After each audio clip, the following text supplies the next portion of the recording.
Today we're going to talk about managing your finances through a crisis period and the things that you think you might need and how to keep from blowing the bank on them. So this has been a doozy as a week. We've seen the markets go down like crazy, and then they do a head fake and turn around.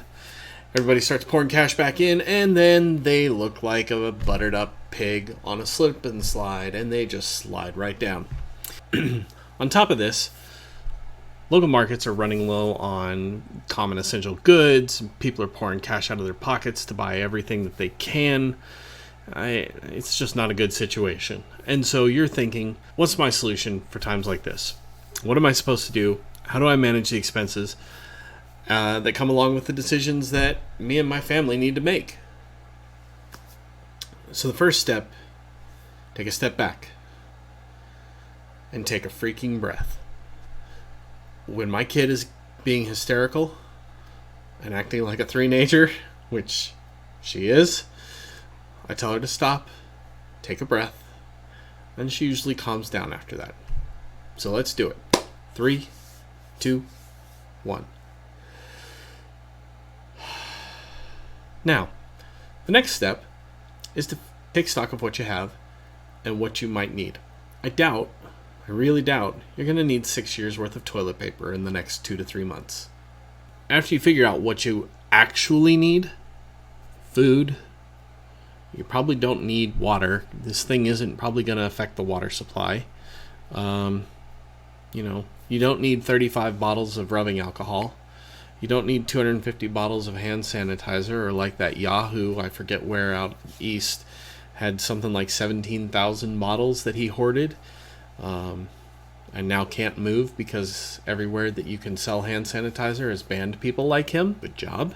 Once you figured out what you need, then you need to start looking at how does this fit into your budget, and what can you cut back on in order to make these expenses fit, because odds are you're probably looking at buying stuff for 2 months ish for supply if you're thinking that you're going to be in an isolation situation.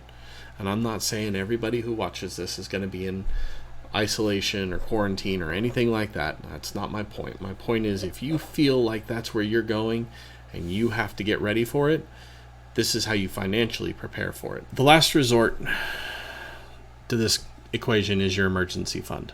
Don't look at your emergency fund at the first sign of trouble. It's your last step. Figure out where you can absorb the costs first from your day-to-day budget. If you can't, and you really feel like this is an emergency, and that's your decision, if you feel like this is an actual emergency for you, make good decisions. Keep your wits about you. Don't spend willy-nilly. Be frugal. Be very rationing in your approach. Also, kind of as a last step, keep in mind what other household goods you have that you could repurpose to suit the needs. One last word before we close this out. Keep your fear in check. Infectious diseases are no laughing matter, and I'm not making light of anything with COVID. People are dying from it. But you need to keep things in perspective and think about how it affects you locally. Just because there's a lot of fear and hype on the news doesn't mean it's necessarily affecting everywhere in the same way, or that it will even affect you at all. Keep things in perspective. Make good rational decisions, not fear-based ones. When you act out of fear, you've already lost control. And just like your finances, if you've been listening to my videos, devise a plan, follow it, adjust accordingly. It's what makes us adults. Not doing whatever we feel like in each moment. So, I wish you all the best. Please like this video if you felt it was useful. Subscribe if you want to see more content from me. Ask any questions you have in the comments below. And I'll look forward to seeing you next week so that we can keep getting wealthier by the day.